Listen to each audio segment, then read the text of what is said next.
Hello, I am back in conversation with His Eminence Archbishop Lazar Puhalo, who is the founder and the abbot of the All Saints Monastery here in British Columbia, Canada.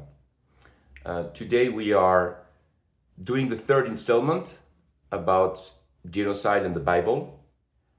Thank you for taking the time and continuing that conversation, Your Eminence, on that appropriately rainy and gloomy day to talk about such issues. Uh, well, I did want to continue with the, the way that uh, early on there were uh, tribes that would raid other communities or tribes for to take possession of their women, especially. Usually they wanted the virgin women because they were taking them for breeding stock, really, uh, and perhaps there could have been sometimes when there was a shortage of women in one tribe because, frankly, uh, women had a shorter life expectancy at the time because they would usually die in childbirth and or from sepsis after childbirth. Of course, many of the children didn't live that long either. The future status or condition of women was shaped by, to some degree, by these kind of attitudes. And there's always a mythology about why women should be in bondage to men. We see that carried out today in Afghanistan and to a certain degree in Saudi Arabia, less and less perhaps. But the tradition of women being bartered and bargained for, and your daughters were assets that you could sell. We see an example of that in um, the Good Earth, the novel The Good Earth by I forget the author. Anyway, where at a time of a famine, a man could raise some money by selling his daughters if he had daughters. Couldn't sell his sons; he could sell his daughters. And daughters were even in Israel, later in Judea and Israel. The girls could be sold into slavery. And what bothers me a little bit is the way a modern apologist or even earlier apologist tried to dance around that fact, that reality. And that some of the apologists would simply lie about it by trying to skirt the issue. But the condition of women, we had a long struggle, even in the West, because in Victorian times, early and earlier, if a woman earned money some way, for instance, she wrote a novel and the book sold well, the money would actually go to her husband if she was married, and her husband would control all the money. Even the theme in David Copperfield was the fact that if a woman inherited when her husband died, if she remarried, her husband took control of her wealth and everything that she owned. That was part of the theme of the novel. And this was a Victorian era novel. If we recall that in the West, I don't know that we had so much of the bartering of women or selling of women as we did just simply the subjugation of women. It was in the 1920s before women began to get to vote in some places, because women were considered to be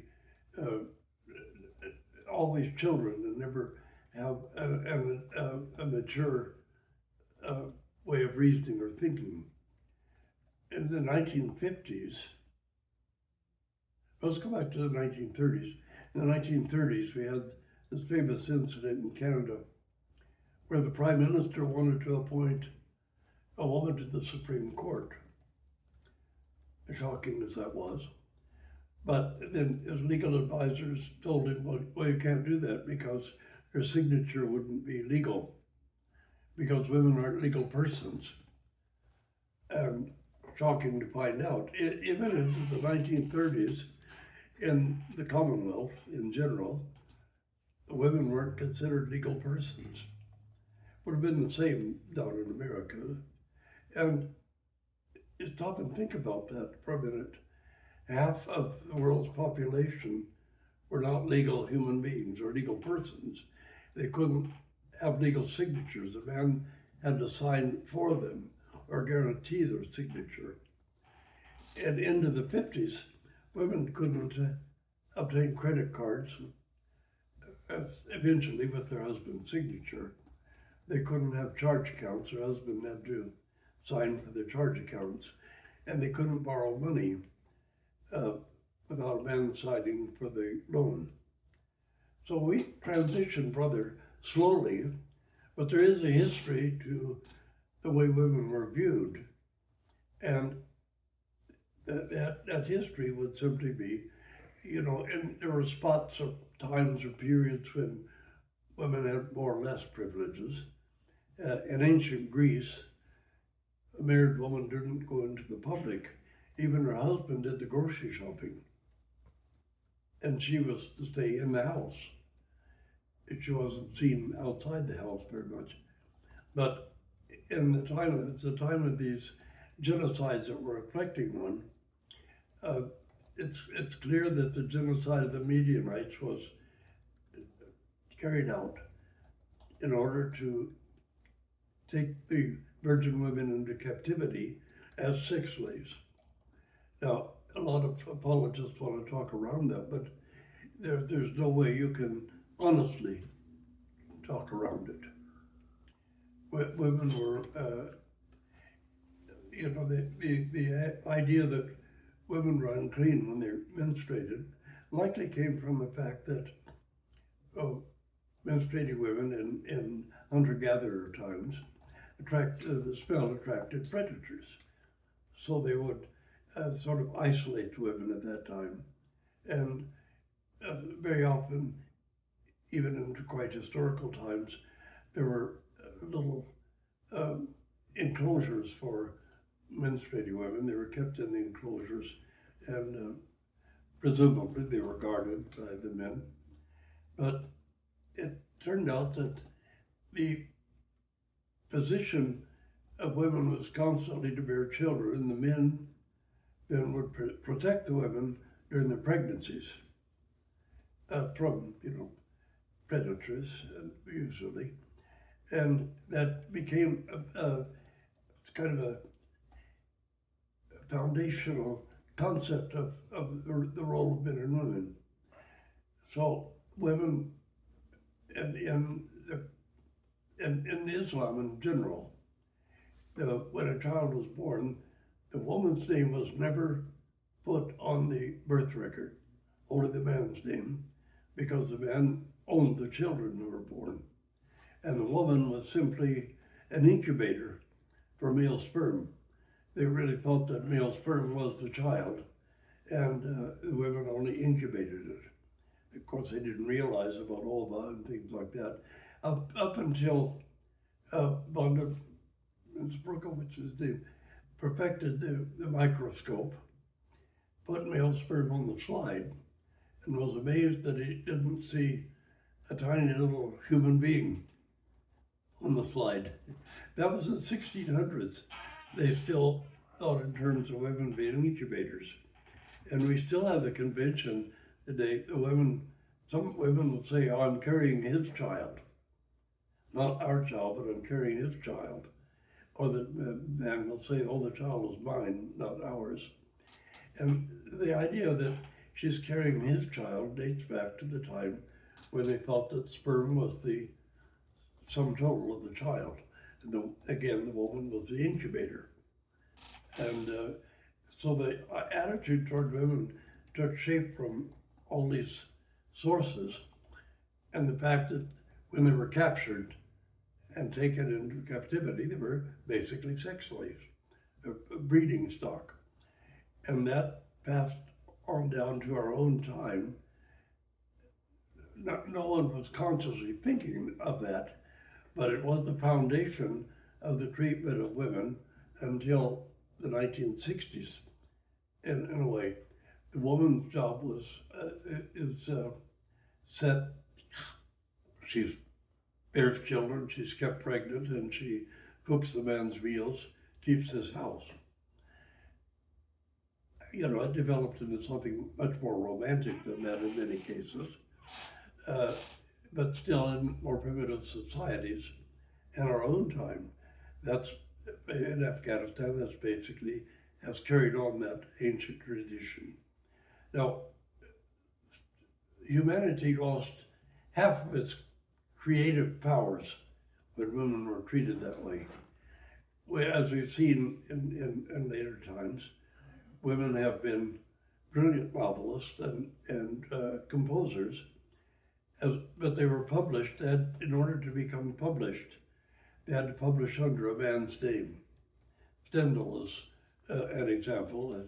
You know, I loved novels by Stendhal when I was a teenager. Didn't realize that Stendhal was a woman who was writing under a man's name. So that we made some progress, but we see that more conservative factors in many societies, including down in America, want to return women to the kitchen, to domestic work, bearing children and being domestics. And yet we've had some great women scientists who've proven the brilliance of women, that women can be produce as much brilliance as men can. And I like to look at when there's been active collaboration between men and women in the scientific world, and see that we're getting two different perspectives on any issue or scientific question, and that the fact that you get slightly different perspectives from men and women enhances the capability of a team to produce something, and to produce it well and completely discover it. We won't give any examples of it. I'm just looking at how genocides in the ancient world were often for the sake of capturing women. Even Genghis Khan, who genocided everybody he touched, when they would attack a city or group, they would choose the most physically attractive women to take away from their harem, to sort of enslave them in harems. And throughout the whole epoch of time, women were bartered and traded for and reduced in status, so that when one woman would rise and shine in those days, like Deborah, the judge, it was extremely rare. And that's, I wanted to put that little note on genocide. Perhaps sometime the Amorites and others were genocided because if you conquered the tribe and killed a lot of the men, the sons would want to rise up and get revenge, so you killed the sons too. And you killed even the small children, so that you would kind of erase that group of people from existing any longer. That was partly because if you left some behind, they might develop in the future to want revenge against the people who conquered them before. There were always excuses for genocides, various kinds. The idea that God had commanded the genocides, though, I think we have to lay that to the chroniclers. Not the chroniclers were historians. chroniclers were ancient spin doctors. So they would spin the history of the events to justify some way their actions in committing genocide, wiping out neighboring tribes. And I think to read the Old Testament, we should keep in mind that these things are recorded by chroniclers, first of all by oral transmission, and then by chroniclers who set them down in a way that was going to make their own tribe look innocent and victorious, and make the other tribe look subhuman sometimes and worthy of genocide. But we ought to think that through when we read that God commanded this or God commanded that. Even in our own time, we have a lot of evangelical and other preachers saying, God spoke to me and said. How many times we've heard them say, God told me, or God spoke to me and said, God told me that I needed a private jet to fly. And we remember some of these televangelists from before. Well, God told me to raise $20 million or he'd take me from this world, take me to heaven. And the ploys to raise money often begin with, God spoke to me and said. Now, if a person is actually hearing God speaking to them in that manner, they're probably schizophrenic, or they're a scam artist trying to scam money from people. That in the ancient times, the chroniclers would have attributed some of the actions of their own tribe and their own leaders to the voice of God commanding them to do something, when in fact that wasn't true. They were just spinning the tale of the story. The victors usually write the history, and they write the history to make themselves look better and justified. So I just wanted to add that when we read about those Old Testament genocides, and it says that it was done on the command of God, we should weigh in whether God really would have commanded genocide, really would have commanded those mass murders, really would have commanded those mass abortions, or whether the chronicler was saying that as an excuse to aggrandize his own tribe and his own leaders. You mentioned, Your Eminence, the role of the woman and their emancipation in reference to that conversation in the Bible. What's your view, or what do you explain then that so-called popularity of that so-called traditional wife, trad wife movement in America, especially, where you have seen women advocating for a return to traditional values, with the man going outside the house, working, providing for the family, and the woman staying home, and she's the homemaker, taking care. There is a movement on social media, especially for whatever it's worth, that advocate from the woman themselves, that advocates this trend, this position. Sorry. You know, if women want to be in that position, they're certainly free to be in that position. But I want to look back at this, talk about the breakup of the nuclear family. The nuclear family is not the traditional family, the extended family is. And the extended family began to break down with the Industrial Revolution. Nothing demonic about it. The Industrial Revolution lured people into the cities away from their traditional roots, with the extended family being always kind of present. And after the Industrial Revolution, so many, especially men, would move to the city and break up that family unit. Then the nuclear family became the for want of a better word, the tradition, the new tradition was the nuclear family.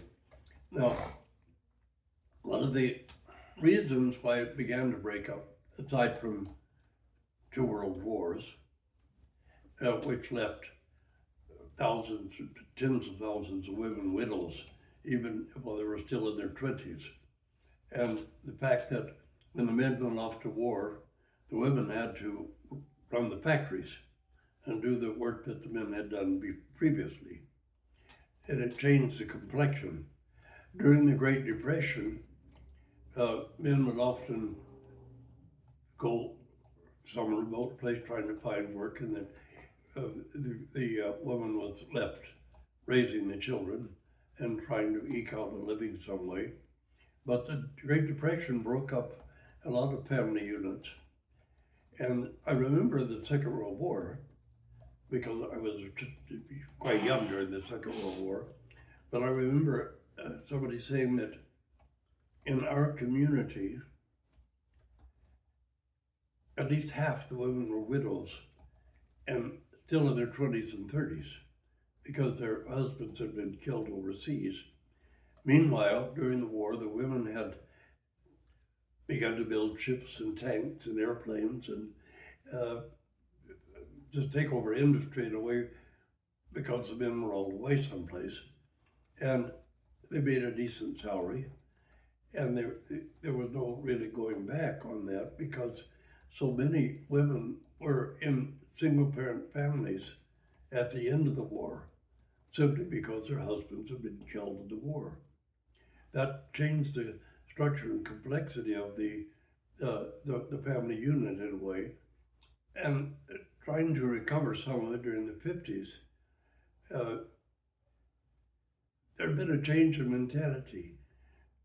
A lot of women had worked outside the home, in heavy industry even. And by the time the 60s came, the women had a sense of being independent human beings. You know, the family unit wasn't broken up by some evil, demonic conspiracy. It was just a change in economics. So through the 60s and 70s, the price of everything kept rising. Price of automobiles, price of housing, price of food. And in many cases, the man couldn't earn enough to buy a home and feed his family, and without the woman also taking on some kind of work. And the force of economic necessity put many women in the workforce. And I think it's a lot of nostalgia for the 50s when we had television programs like Father Knows Best and Leave It to Beaver and all. And a lot of people are nostalgic for that family situation, which was kind of hyperbolic anyway. A lot of families never operated quite that way. But returning to the past is extremely difficult because circumstances of life and culture have changed too much.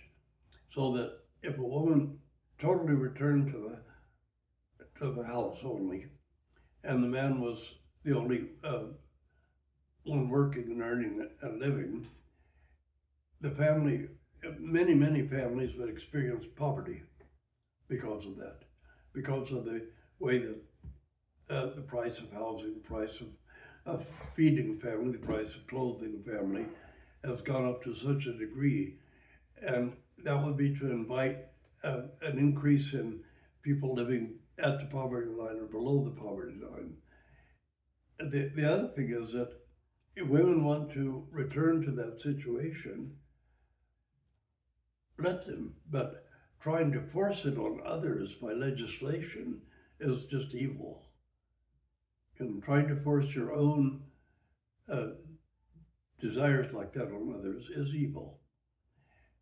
Because you don't know how you would crush or demolish a family economically by carrying out this returning women to the kitchen and taking them out of the workforce. I know there are some men who really push for that and they're nostalgic for it, but they have no idea what they would be creating if they did that. And the women who want to return to the kitchen probably don't have careers and don't have decent jobs anyway outside the home. But if they want to return to that, then by all means do. But trying to force others to do it and trying to bully other people into your channel of thinking, into your way of seeing women, to return to a time when women didn't even drive. They were sort of shut in the house and didn't have any outside activities, didn't contribute to the welfare of the family economically. That time is probably long past. And thinking of the ramifications of it, but above all, the ramification of you wanting to legislate women back into a form of household bondage. And that's really what it is. The women are nostalgic for this, but by all means, if you find a man who will go along with that, do it. But stop trying to pretend that you're using your religion to force it on women. Yeah, I mean, the letter to Timothy is what you're referring to all the time, these religious women. And you want to reimpose those structures on women when we know that Paul didn't write the letters to Timothy in the first place. We know that it's modeled on the Greek culture of the day, the Greco-Roman culture of the day, but mostly Greco. The Old Testament is a Greek production. I mean, the New Testament is a Greek production. And, well, the other thing that religious people, hyper-religious people I call them, who want to force their own points of view and their own cultural standards on a society that doesn't agree, doesn't believe that way, doesn't agree, is just, I think that's evil in itself. You know, you live in a democracy, that's the way you want to live, do it. But keep it a democracy, and women who don't want that lifestyle, let them have the lifestyle they want as free individual human beings. Thank you, Your Eminence.